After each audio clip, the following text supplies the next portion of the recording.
Hello दोस्तों, आप सभी का स्वागत है हमारी मिशन पॉसिबल ऑनलाइन क्लासेज में। तो जैसा कि आप सभी जानते हैं कि आज हमारी जो ये सेशन है वन दुर्गा के संबंध में हमारी ये सीरीज हो रही है और इस सीरीज का ये जो चौथा पार्ट है। तो आइए अब हम जानते हैं कि इनमें बेसिक जो क्या क्या चीज़ें आज हमको देखनी है, पढ़नी है, जो कि आपके एग्जाम की दृष्टि से बहुत ही महत्वपूर्ण है। चलिए देखते हैं। देखिए, सबसे जो पहली चीज़ हमें देखनी है वो देखनी है रासायनिक अभिक्रिया। देखिए, हिंदी में रासायनिक अभिक्रिया, इसकी मीनिंग क्या होती है, डेफिनेशन को हम देखेंगे। इंग्लिश में इसे कहा जाता है केमिकल रिएक्शन। ठीक है। अब इसके बाद में हमें क्या पढ़ना है, देखिए ये सब चीज़ें एक मैं आपको समरी के रूप में समझा दूं, देन उसके बाद में हम वन बाय वन इसको देखेंगे, पढ़ेंगे। आप सभी से निवेदन है कि आप सभी इसको नोट करें, समझें। चलिए, जो दूसरी चीज़ है इससे कहा जाता है रासायनिक समीकरण। ठीक है, इंग्लिश में कहा जाता है केमिकल इक्वेशन। ठीक है, चलिए हम बढ़ेंगे आगे। तो आगे हमें ये तीसरा पॉइंट हमें इसके संबंध में देखना है, यानी कि जो ये रासायनिक रिएक्शंस जो होते हैं, केमिकल रिएक्शन जो होते हैं, ये कितने टाइप्स के होते हैं, कितने इसके नाम होते हैं, उनमें क्या क्या होता है, इनके बारे में हम जानेंगे। तो देखिए, अगर इसको हम इंग्लिश में कहें या चलिए रासायनिक, हिंदी में रासायनिक अभिक्रिया के प्रकार। ठीक है, इसे इंग्लिश में कहा जाता है टाइप्स ऑफ केमिकल रिएक्शन। अब ये कौन कौन से हैं उनको एक समरी के रूप में हम जान लेते हैं। देखिए, वन बाय वन कौन कौन से हमें आज देखने हैं, पढ़ने हैं। नंबर 1 आता है संयोजन अभिक्रिया। इंग्लिश में इसे कहा जाता है कॉम्बिनेशन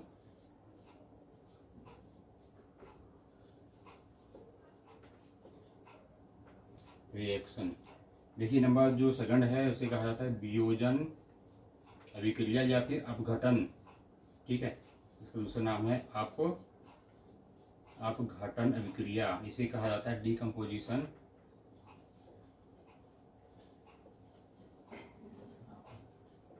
रिएक्शन। ठीक है, चलिए इसके बाद में हमें क्या पढ़ना है, फर्स्ट सेकंड आप थर्ड पे आते हैं। इसे कहा जाता है विस्थापन अभिक्रिया। इसे इंग्लिश में कहा जाएगा डिस्प्लेसमेंट रिएक्शंस। चलिए इसके बाद में जानते हैं। देखिए, जो ये नंबर 4 है, ये इसी का ही एक समरूप है।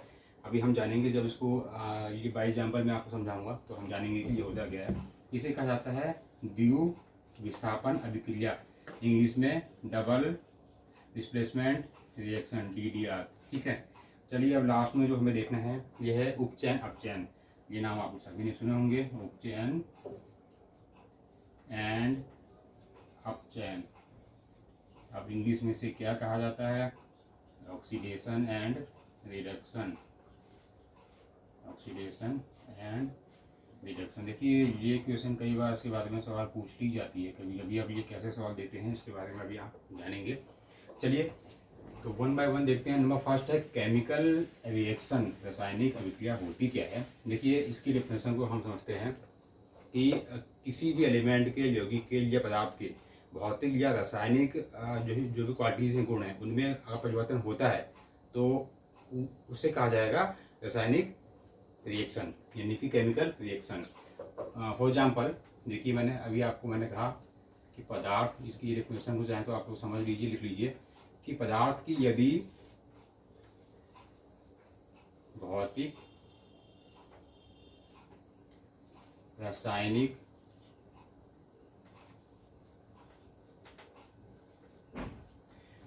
या रासायनिक संगठन में किसी एलिमेंट का, पदार्थ का अगर क्या होता है, अगर चेंजेस होता है, तो वो चेंजेस का स्वरूप ही क्या कहलाएगा, रासायनिक अभिक्रिया, केमिकल रिएक्शन। ठीक है, तो हम जानते हैं कि इसका एग्जाम्पल और क्या क्या हो सकता है। देखिए, अब ये केमिकल रिएक्शन जो है, इसके जब ये होता है तो उसमें जो है मुख्य रूप से जो है क्या क्या चीज़ें सम्मिलित होती हैं उनको हम जान लेते हैं। देखिए, नंबर फर्स्ट है, नंबर 2, नंबर 3, नंबर 4। तो सबसे पहले तो देखिए जो आता है वो है इसकी अवस्था में परिवर्तन। ठीक है, किसी भी एलिमेंट के अवस्था में परिवर्तन। देखिए आपसे आयोग कुछ भी पूछ ले सकता है कि ये निम्नलिखित में से जो कौन सा गुण रासायनिक अभिक्रिया से सम्मिलित है, यानी कि इसके होने के बाद ही वो होता है या इसके होने से ही ये जो केमिकल रिएक्शन होती है। तो हम जानते हैं नंबर फर्स्ट है अवस्था में जो परिवर्तन किसी भी पदार्थ की। ठीक है, ये पहला एक ये चीज होती है। दूसरी आता है उसके रंग में परिवर्तन, रंग में परिवर्तन, उसके तापमान में परिवर्तन। ठीक है, उसके तापमान में भी परिवर्तन हो जाता है, चाहे बढ़ेगा या घटेगा, रंग में तो होगा ही। ठीक है, और क्या होता है उसमें से निष्कासन होता है, निष्कासन होता है। किसका होता है? ऊर्जा का, उष्मा कह लीजिए। ठीक है, तो या उसमें जो परिवर्तन, उसकी उष्मा में परिवर्तन। तो इन स्वरूपों के साथ में किसी भी एलिमेंट में या यौगिक में होने वाले जो भी वो होते परिवर्तन होते हैं वो जो है कहलाते हैं जो केमिकल रिएक्शन। चलिए हम आगे जानते हैं कि जो आगे का जो हमारी सीरीज है, अभी हमने एक सब टॉपिक देखा था रासायनिक समीकरण। देखिए ये भी इम्पोर्टेंट है, क्योंकि आपसे ये पूछ दिया जा सकता है एग्जाम में कि निम्नलिखित में से कौन सी समीकरण संतुलित है या सुमेलित है। ठीक है, तो अब सबसे पहले हम जानते हैं कि ये रासायनिक समीकरण होता क्या है। डेट मीन्स की केमिकल इक्वेशन होता क्या है। देखिए जो किसी भी रासायनिक अभिक्रिया को, सपोज कर लीजिए ये रासायनिक अभिक्रिया हो रही है दो एलिमेंट के यौगिकों के बीच में, तो इस रिएक्शन को एक छोटे संक्षिप्त रूप में दर्शाने की जो क्रिया को ही रासायनिक समीकरण कहा जाता है। अगर मैं इसी वाक्य को अगर बहुत लिबरेट वर्ड में अगर मैं लिखना चाहूँ कि ए की रिएक्शन या फिर ए बी के साथ रिएक्शन करता है तो सी का निर्माण होता है, इसमें ये होता है, तो एक ये बहुत ही लंबी चौड़ी ये प्रोसेस होगी। तो इसी वे को, इसी डेफिनेशन को समझने के लिए एक समीकरण का उल्लेख है, जिसके माध्यम से हम एक शॉर्ट वे में, संक्षिप्त रूप में हम जान सकते हैं कि रासायनिक समीकरण जो होती है कैसे होती है, उसमें क्या होता है। ठीक है, तो ये तो हो गई रासायनिक समीकरण। इसमें अब एग्जाम्पल में आपको मैं समझा दूं। देखिए इसका एग्जाम्पल हम देखते हैं, मैग्नीशियम का जब दहन होता है ना, कहाँ होता है दहन? मैग्नीशियम का जब दहन होता है तो मैग्नीज ऑक्साइड का निर्माण होता है। ठीक है, तो ये आपको ध्यान में जो है रखना है। तो इसी चीज को इस फॉर्म में जो है लिखा जाना ही रासायनिक इक्वेशन है या रासायनिक समीकरण है, ये केमिकल इक्वेशन है। ठीक है, तो ये तो हो गया समीकरण की डेफिनेशन, ये और समीकरण को हम कैसे समझते हैं। अब चलिए अब हम जानते हैं कि किसी भी केमिकल इक्वेशन को अगर हमें संतुलित ये करना हो तो कैसे करते हैं। देखिए उसके लिए संतुलित अगर हमें करना हो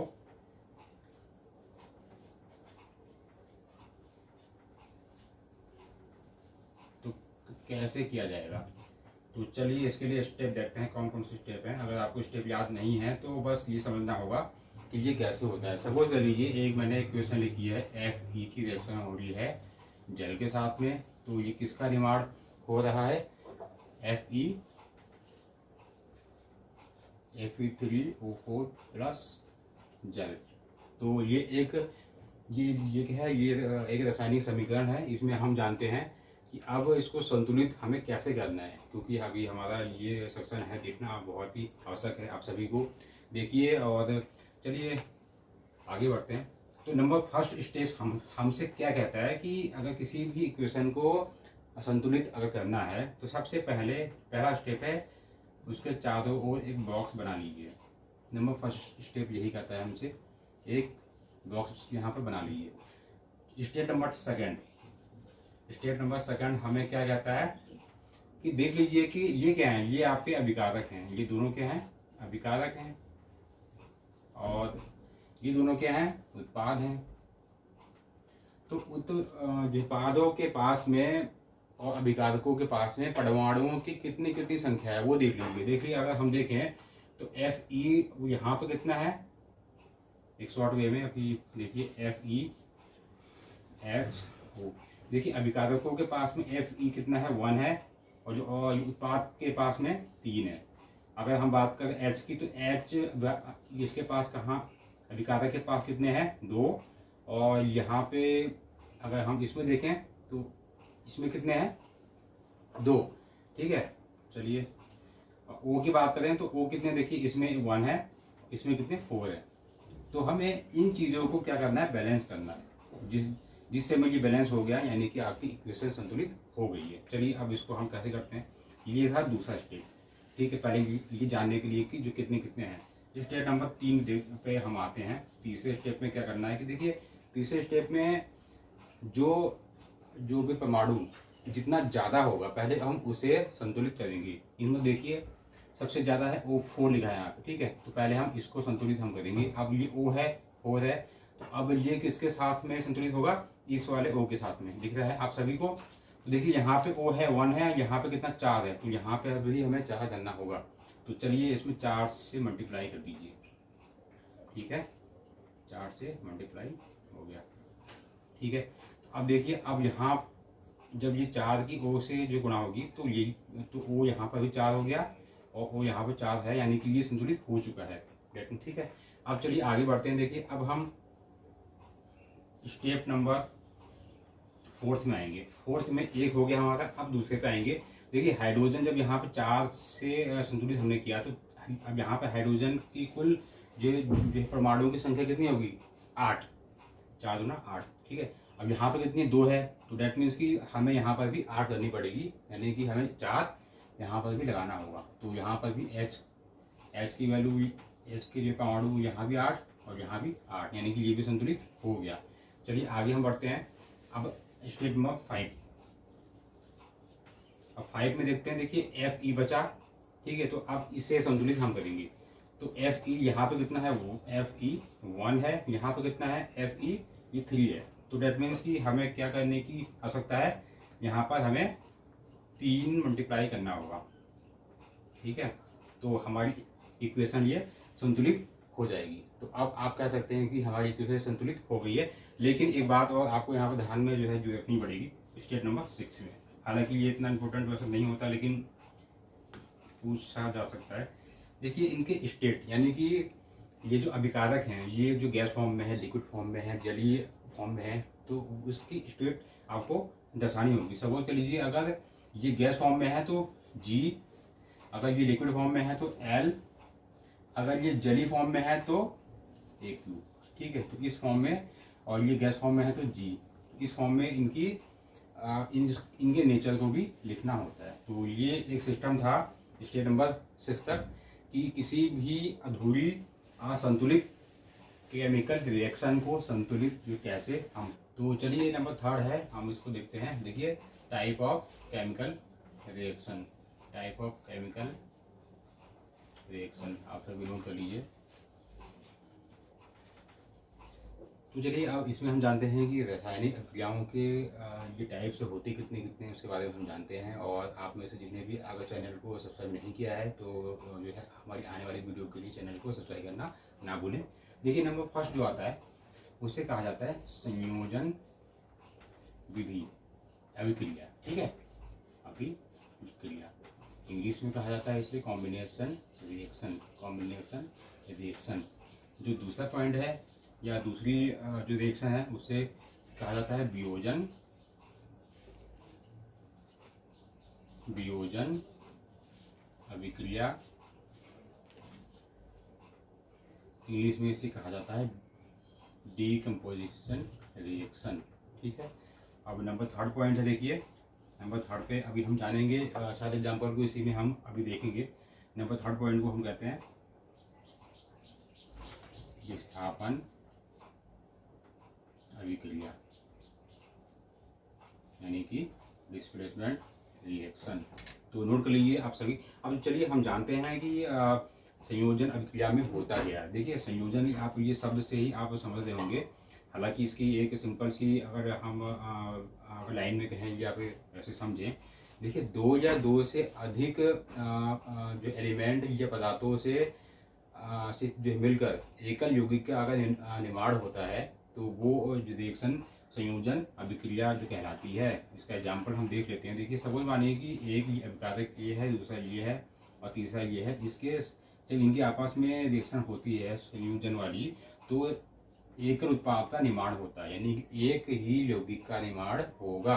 तो कोई सी भी अगर आपको रिएक्शन दे दी जाए तो उसमें आपसे अगर ये कहा जाए कि निम्नलिखित में से कौन सी एक संयोजन रिएक्शन है या अभिक्रिया है, तो आप जान जाएंगे कि जिसमें एकल यौगिक का अगर जो निर्माण होता है तो वो क्या है, संयोजन विक्रिया है। ठीक है, तो इसके अगर हम एग्जाम्पल को देख लें तो एग्जाम्पल इसके हम देखते हैं। चलिए इसका एग्जाम्पल देखिए, हम वियोजन पे आएंगे। इसका एग्जाम्पल है बिना बुझा हुआ चूना। ठीक है, और फिर बाद में इसका निर्माण होता है ये बुझे हुए चूने के रूप में CaOH का होल ट्वाइस प्लस उष्मा। ठीक है, अब देखिए बिना बुझे हुए ये चूने की जो रिएक्शन होती है जो किसके साथ में, इसकी रिएक्शन होती है O2 के साथ में। तो ये दो अभिकारक हैं लेकिन एकल यौगिक का निर्माण ये कर रहे हैं, तो यानी कि ये संयोजन अभिक्रिया हुई। ठीक है, तो नोट कर लीजिए आप सभी। चलिए हम दूसरे पे आते हैं। नंबर सेकंड है वियोजन अभिक्रिया। ठीक है, इसको हम मिटा देते हैं। वियोजन अभिक्रिया जस्ट देखिए संयोजन के जस्ट विपरीत है।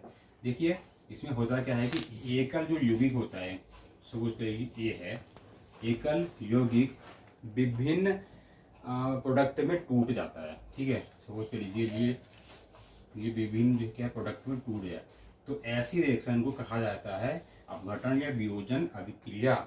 ठीक है, जब कोई एकल यौगिक अपने विभिन्न खंडों में टूट जाए या एकल यौगिक स्वयं ही टूटकर विभिन्न यौगिकों का निर्माण करे, तो उसे कहा जाता है डिकम्पोजिशन रिएक्शन, वियोजन अभिक्रिया। ठीक है, तो चलिए अब हम देख लेते हैं विस्थापन अभिक्रिया को देख लेते हैं। ठीक है, इसका एग्जांपल मैं आपको ऊपर समझाता हूँ। देखिए इसका एग्जांपल है कि विस्थापन यानी कि डिस्प्लेसमेंट रिएक्शन, यानी कि एक जो यौगिक है या एलिमेंट है वो दूसरे एलिमेंट को हटाकर और स्वतः ही इसका स्थान ले लेता है। कैसे लेता है, सपोज कर लीजिए BD का ये एक जलीय विलयन है एक, और एक इसकी रिएक्शन हो रही है इसके साथ। ठीक है, तो जब ये जलीय विलयन में टूटेंगे तो सपोज कर लीजिए ये प्लस के रूप में टूटेगा और ये माइनस के रूप में ये टूटेगा। अगर ये प्लस है यौगिक, तो होता क्या है कि BD के जलीय वाले विलयन को ये जो है विस्थापित जो भी कर देता है, यानी कि अब जो रिएक्शन होगी वो ये प्लस और इसके साथ में हो जाएगी, तो ये D। ठीक है, तो ये बन जाएगा AD और प्लस B। ठीक है, समझ में आ गया। यानी कि विस्थापन अभिक्रिया का यही है कि न किसी यौगिक के जलीय जो है जो भी विलयन में या जो किसी भी यौगिक के यौगिकों में अगर एक जो है एलिमेंट किसी दूसरे यौगिक के माध्यम से क्या होता है विस्थापित हो जाता है, तो वह विस्थापित डिस्प्लेसमेंट रिएक्शन कहलाती है। चलिए अब जान लेते हैं, ये तो होगा विस्थापित। अब चौथे पॉइंट पे आती है द्विव विस्थापित अभिक्रिया। अब देखिए ये भी बेहद आसान है, इसको समझ लीजिए। अभी जैसा अभी हमने विस्थापन रिएक्शन के बारे में समझा, ठीक वैसा ही है। इसमें ये द्विव वर्ड लगा हुआ है, ये क्यों लगा हुआ है देखिए, क्योंकि इसमें यौगिकों के दो एलिमेंट समाहित होते हैं। इसमें क्या होता है AB और ये प्लस CD। ठीक है, और क्योंकि विस्थापन वाले में अभी हमने देखा कि ये डबल था और ये सिंगल था, लेकिन इसमें क्या होगा डबल होगा। तो ये क्या होगा जब ये दोनों आपस में ये टूटेंगे, जली इनका ये क्या विघटन होगा, तो ये इस रूप में टूटेंगे जिसकी रिएक्शन है इसके साथ में, यानी कि ये अगर ये पॉजिटिव है ये माइनस है तो इसके साथ में, अगर ये माइनस है ये पॉजिटिव है तो ये इसके साथ में हो जाएगा, यानी कि A और C प्लस B और D। तो हम इसको एक सिंपल रूप में हम कह सकते हैं कि द्विव विस्थापन रिएक्शन अभिक्रिया क्या है कि जब दो यौगिकों के जो है आयनों का आपस में विस्थापन हो जाए तो वो अभिक्रिया क्या कहलाती है, ये। ठीक है, तो आप लोग ध्यान में रखना। तो चलिए नंबर 5 हम देखते हैं, ये क्या है उपचयन। इसे कहा जाता है ऑक्सीडेशन नंबर, और इसी का जो दूसरा पार्ट है उसे उसका नाम है अपचयन, इसे कहा जाता है रिडक्शन। हालांकि ये दोनों ही बहुत ही एक दूसरे के अपोजिट हैं, एग्जाम की दृष्टि से बहुत ही महत्वपूर्ण है। और ये टाइप ऑफ केमिकल का ये पांचों भाग है। चलिए पहले हम जान लेते हैं कि उपचयन होता है क्या है, ऑक्सीडेशन है क्या। हालांकि हमारे जो वन के सिलेबस में दिया गया है, इसका सीधा जो संबंध दिया गया है ऑक्सीजन से और हाइड्रोजन से, हाइड्रोजन और ऑक्सीजन के साथ में दिया गया है। तो हम जानते हैं कि चलिए इसके वन बाय वन देखिए। उपचयन की बात आती है या फिर ऑक्सीडेशन की बात आती है, तो कोई सी भी रासायनिक रिएक्शन या अभिक्रिया में यदि ऑक्सीजन की वृद्धि हो रही हो, ऑक्सीजन की वृद्धि हो रही हो, ठीक है, या फिर उसमें हाइड्रोजन का ह्रास हो रहा हो या हाइड्रोजन की जो कमी हो रही हो, तो ऐसी रासायनिक अभिक्रिया को कहा जाता है ऑक्सीडेशन, ठीक है, या फिर उपचयन। और जस्ट इसका अपोजिट में जब हम जाएंगे तो क्या होता है कि उसे कहा जाता है अपचयन। तो इसमें होता क्या है, अपचयन में होता क्या है कि उसमें यानी कि रिडक्शन में इसमें क्या होता है कि ऑक्सीजन का ह्रास होता है या कमी होती है ऑक्सीजन में, और हाइड्रोजन की वृद्धि होती है, ठीक है। तो ऐसी रासायनिक अभिक्रिया जिसमें ऑक्सीजन की जो कमी और हाइड्रोजन की क्या वृद्धि होती हो, उसे कहा जाता है रिडक्शन या फिर अपचयन। तो चलिए इसके एग्जाम्पल को हम जान लेते हैं, इसका एग्जाम्पल है क्या। मैं यहीं पे आप सभी को समझा दूं। देखिए CuO+, ठीक है, कि जब हाइड्रोजन के साथ में रिएक्शन होती है तो होता क्या है कि Cu+ जल, यानी कि दो चीज़ों का निर्माण होता है, ठीक है। अब देखते हैं कि अब इसमें किसका अपचयन और किसका जो है उपचयन होता है, ठीक है। तो उससे पहले आपको मैं एक चीज़ समझा दूं। देखिए अगर इन दोनों वर्डों को अगर कंबाइंड रूप से अगर हम जुड़ कहें तो इन दो किसी भी रिएक्शन में अगर अपचयन या अपचयन की स्थिति होती है तो उस अभिक्रिया को रेडॉक्स अभिक्रिया भी कहा जाता है। तो ये भी आप लिख लीजिए। इसका एग्जाम्पल हम देखते हैं कौन सा है। इसका एग्जाम्पल जो कौन सा, देखिए इसका एग्जाम्पल मैंने जो है जुबली रखा है यहाँ पर, ठीक है। चलिए इसके एग्जाम्पल में देखिए आप होता क्या है कि ये जो ये रिएक्शन है, इसको मैं थोड़ा सा लंबा करके समझा दूँ। इस रिएक्शन में दोनों ही चीज़ें हो रही है। इस रिएक्शन में क्या होता है, उपचयन भी होता है और अपचयन भी होता है। तो इस रिएक्शन को हम क्या करते हैं, ये रिएक्शन कैसी है, रेडॉक्स रिएक्शन है। ये भी आपसे पूछा जा सकता है, तो फिर ध्यान में आपको रखना। देखिए ऐसे केस में होता क्या है, H यहाँ से हटा और यहाँ पे जल के रूप में ये समाहित हो गया, ठीक है। और इसमें देखा जाए तो Cu जो है इस जो कॉम्बिनेशन इस यौगिक से निकला और यहाँ पे एकल रूप में ये समाहित हो गया। अब इन दोनों में हो क्या रहा है, देखिए ऐसे केस में इसका हो रहा है अपचयन, मतलब रिडक्शन, ये क्या होता है, टूट रहा है, ठीक है। और ये जो है उपचयन, ठीक है। तो ये था आप आज का हमारा सेक्शन। तो चलिए आगे हम बढ़ते हैं। देखिए ये जो जितने भी आज ये सब टॉपिक हुए हैं, आप सभी इनको अच्छे से देखेंगे और आने वाले जो बाकी टॉपिक्स हैं उन्हें हम जल्दी ही जो कवर हम करेंगे। तो उम्मीद करता हूं कि आप सभी सारे टॉपिकों को अच्छे से देखेंगे, सीखेंगे।